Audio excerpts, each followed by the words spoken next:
मोदी साहब का पंजाब का दौरा तो कितना ज्यादा सुपरहिट रहा, आपका अपना चैनल दिखा चुका है। वहां के लोगों में कितनी खुशी की लहर दौड़ गई कि 10 दिनों के बाद नरेंद्र मोदी साहब ने उनकी धरा पर कदम रखा। उसके बाद के हालात आपने देख ही लिए। खुद सिख समुदाय की तरफ से जो बयान आए आपके अपने चैनल ने एक एक सुना दिए। लेकिन मसला सिर्फ अब नरेंद्र मोदी साहब तक नहीं है जिन्हें 10 दिनों बाद सुध आई, बल्कि लाल किले की प्राचीर से नरेंद्र मोदी साहब ने जिस निजी संगठन, पूरी जिम्मेदारी के साथ कह रहा हूं, आरएसएस कोई आधिकारिक संगठन नहीं है, एक निजी संगठन का बहुत ज्यादा गुणगान किया था। वो निजी संगठन है कहां? जी हां, मैं आरएसएस का जिक्र कर रहा हूं। अभी तक मैंने मुसलमानों को आपको दिखाया, आगे भी दिखाऊंगा कि अब तो मुसलमानों की तरफ से ऐलान किया कि हजारों ट्रक अब तक पहुंच चुके हैं, हजारों ट्रक। आपको यह भी दिखाऊंगा दहेज का सामान कैसे बेच दिया गया। लेकिन आज की बड़ी तस्वीर यह दिखाऊंगा कि जो समुदाय हमेशा से लोगों की आंखों में खटकता रहा, जो जमात लोगों की आंखों में लगातार खटकती रही, वो भी पंजाब की मदद के लिए आगे आ गई है। जी हां, मैं किन्नर जमात की बात कर रहा हूं। उन्होंने जो किया है उसे देखने के बाद तमाम लोगों को शर्म आ जानी चाहिए। लेकिन शर्म आएगी क्या? जी हां, इसी के साथ साथ दिखाऊंगा मुसलमानों की भारी तादाद में वहां पहुंच और किस तरीके से वहां माहौल एकदम बदल गया। नमस्कार, मैं हूं प्रज्वल गौतम और आज आपको दिखाने जा रहा हूं पंजाब में हुए एक नए घटनाक्रम को।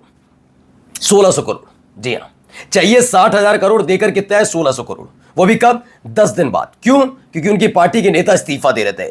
क्यों? क्योंकि पंजाब में बीजेपी का सुपड़ा साफर होता। क्यों? क्योंकि आने वाले चुनाव में किस मुंह से बीजेपी या उनके नेता जनता के सामने जाकर वोट मांगेंगे।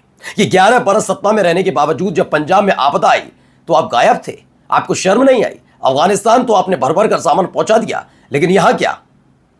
इसीलिए न आंखों से आंखों मिला सके एक दौरा किया गया। उससे पहले माहौल बना रहे थे तो सिख नाराज थे और अब तो और ज्यादा नाराज हैं। लेकिन इन सब के बीच एक तस्वीर देखिए, बेहद खूबसूरत तस्वीर। फैला के रखा पर हम बोले नहीं तो जिनको और बाइक तो लो नहीं कॉल करने हमारे पूरे किन्नर समाज ने धनराशि अकेले अपने दम पर आगरा के किन्नर समाज ने 25 लाख रुपए की मदद पंजाब को दी है। कितनी? 25 लाख, हजार नहीं, 2500 नहीं, 25 लाख रुपए की मदद कहां भेजी है? पंजाब के लिए। किसने? किन्नर समाज ने।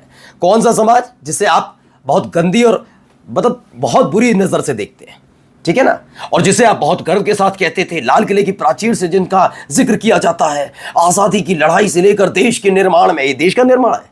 कहां है गायब सारे के सारे है? हाँ, अभी हिंदू मुसलमान करना हो तो तुरंत भाग के पहुंचते हैं कि हाँ ये तो गलत है, हम तो ये कर देंगे, हम तो हिंदू राष्ट्र बनाएंगे, हम ये कर देंगे।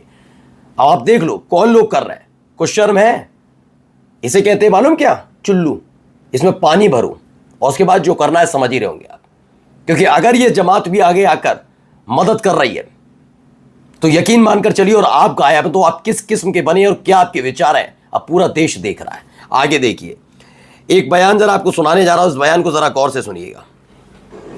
जी साथियों, मैं हरियाणा के सबसे पिछड़े इलाका मेवात का रहने वाला हूँ। वहाँ हमारी तकरीबन आबादी मुस्लिमों की ज़्यादा है, तादाद ज़्यादा है। लेकिन जैसे हमें पता चला कि जिस तरह से पंजाब के अंदर बाढ़ आई, हमारे सिख भाइयों ने, हमारे पंजाबी भाइयों ने परेशानी खड़ी हुई आ रही है, बाधा आई कुदरत की तरफ से, तो फौरन हमारे इलाके से हम जो एडवांस टीम है, हमारी कमांडो टीम के 8-10 साथी एडवांस पहुंचे। हमने ऑब्जर्वेशन किया और कपूरथला पहुंचे सबसे पहले। तो वहीं से ऐलान किया हमने कि फौरन मेवात निकल जाओ, अब वक्त आ गया पंजाब के साथ खड़े होने का। पूरे दौर में हमें खड़ा होना होगा अपने भाइयों के साथ। और हर मस्जिद में ऐलान हुआ और पूरे हर मस्जिदों के अंदर पूरा राशन इकट्ठा कर लिया गया। साथियों, हमारी सैकड़ों गाड़ियां पंजाब पहुंच चुकी है, हजारों गाड़ियां हमारी लाइन में खड़ी हुई है। समझ गया? इसमें सैकड़ों गाड़ियां पहुंच चुकी हैं और हजारों गाड़ियां आज भी खड़ी हुई हैं। वो आती जा रही है, राहत सामग्री पहुंचती जा रही है, लगातार राहत सामग्री पहुंचाई जा रही है। मैंने कहा ना, राहत सामग्री की जरूरत नहीं थी नरेंद्र मोदी साहब, इन्हें अपना हक चाहिए था सिखों को। वो हक जो टैक्स के तौर पर आपको मिलता है। हाँ, ये पंजाबी करते क्या है बताओ? क्या करते हैं? ये तो पराली जलाते हैं, इसके लिए इन्हें कोसा जाए। हरियाणा के किसान पराली जलाते हैं, इसलिए कोसा जाए।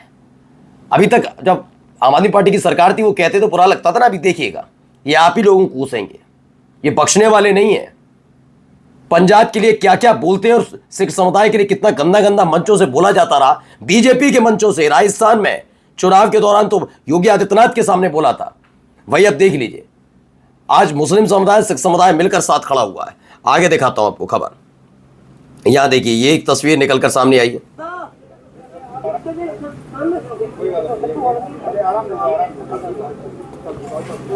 बाबा जी दादा ये वो कम्युनिटी देख लीजिए, ये मदद करने पहुंचे और खुद इनके लिए आगे कौन सी कम्युनिटी आ रही है देख लीजिए। किसकी मदद के लिए पहुंचे? पंजाब और पंजाबियों के लिए, जो अलग अलग जगह से लोग पहुंच रहे हैं, खाना आ रहा है, तमाम चीजें हो रही हैं। देखिए आज भी ऐसे दौर में सिख समुदाय टूटा नहीं है कि हमें दे दो लाओ लाओ हमें प्लीज दे दो, प्लीज प्लीज नहीं, ये खुद तैयार होकर बैठेंगे, हमारे पास हम कर लेंगे। और जो वहां पर सेना के जवान मदद के लिए पहुंच भी रहे हैं तो उनके लिए मदद के लिए आगे आ रहे हैं खाने पीने की। ये कम्युनिटी को आप क्या कहेंगे इस कम्युनिटी के लिए आप? और आप सोच नहीं पाए 10 दिन तक, आपका संगठन गायब रहता है जिसकी आप तारीफ करते हैं लाल किले की प्राचीर से। जितना वक्त आपने इनके लिए किया एक बार के लिए मुसलमानों का भी कर देते, लेकिन नहीं, आप और आपकी पार्टी ने झूठ फैलाया कि मनमोहन सिंह ने यह कहा कि इस देश के संसाधनों पर पहला हक मुसलमानों का। ऐसा कुछ नहीं कहा था उन्होंने। इतने गंदे और गलीच लोग टाइप के लोग हैं आप इतनी गंदगी फैलाते हैं एक समुदाय विशेष के बारे में, जबकि है वो भारतीय, इंडियन है वो, उसके बावजूद भी। अब देखिए ये तस्वीर भी देख लीजिए, ये खूबसूरत तस्वीर निकल कर आई एक साथ बैठकर। ये देख लीजिए, मुसलमान भी वही हैं, सिख भी, सब एक साथ बैठकर खाना खा रहे हैं। और ये खूबसूरत तस्वीर भी पंजाब से निकली है। ये बर्दाश्त नहीं हो पाएगी, यकीन मानकर चलिए, बर्दाश्त कर जाए तो बहुत बड़ी बात है। आने वाले दिनों में बाढ़ से जब पानी उतरेगा और तमाम चीजें होंगी, उसके बाद देखिए कैसे गंदगी फैलाई जाएगी। याद है आपको किसान आंदोलन?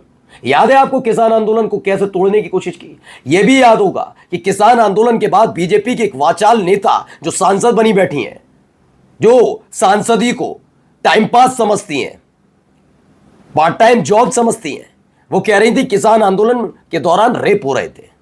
इतना बेहुदा बयान दिया और तब भी शर्म नहीं आती। आप इनकी मानसिकता समझिए, सिखों से कितना चिढ़ते हैं। ये मैं नहीं कह रहा, उनका खुद की मानसिकता देखिए। ये वोटों के वक्त पर पगड़ी बांध लेने से कोई सिख नहीं बन जाता। अंतरात्मा से होना चाहिए, इंसानियत का रिश्ता होना चाहिए। ये दिखावा करने के लिए टोपी नहीं लगानी मुझे कि मैं मुसलमान दिखूं, मैं सिख दिखूं। हाँ, इंसानियत है कि हाँ ये आदमी सही तो सही, और सिख समुदाय ने जो किया ना, उसको आने वाली 100 और पीढ़ियां, हिंदुस्तान की 100 और पीढ़ियां भुगतान नहीं कर पाएंगे। ऐसे वक्त में आपको साथ होना चाहिए था, लेकिन एक किसान आंदोलन का दुख दर्द था ना, तो शायद किसान आंदोलन के वक्त मिले दुख दर्द को कैसे भूलें कि पंजाब में सरकार नहीं बनने दी इन सिखों ने। ये भी हो सकता है ना। अब आइए एक और तस्वीर देखिए, ये देखिए गाड़ियां एक एक करके वहां पर पहुंच रही हैं, भारी तादाद में गाड़ियां। ये सारी मजहब पंजाबी टचने से टूट के, देखिए ट्रैक्टर सामान लाद के वहां पर पहुंच रहे हैं। ये तमाम चीज़ें नहीं, खाने पीने का सामान नहीं पहुंच रहा। सिर्फ आपको इतना और बता दूं, वहां पर मिट्टियां पहुंचाई जा रही हैं। मिट्टी के जरिए बाढ़ वाला जो इलाका है उसे रोका जा रहा है, जिससे पानी और अंदर ना आ पाए। तो ये सारे काम वहां पर किए जा रहे हैं और एकजुट होकर ये काम हो रहे हैं साहब। तो पानी रोकने का काम शुरू हो गया है वहां पर। तमाम कौन कर रहे हैं? मुस्लिम और सिख मिलकर, हिंदू मिलकर। और जाते जाते एक खबर, ये सभी मुसलमान दिल्ली से पंजाब आए, 25 ट्रक में भरकर राहत सामग्री लाखों रुपए लाए हैं। बाढ़ पीड़ित हर घर में राहत सामग्री और परिवार के हर एक सदस्य को 1000 रुपये दे रहे हैं। ये देखिए, इसे कहते हैं दिल बड़ा। सरकारी मदद की जरूरत नहीं थी इन्हें चाहिए था वक्त पर मोहब्बत, एक साथ, जो आप नहीं दे पाए। नमस्कार।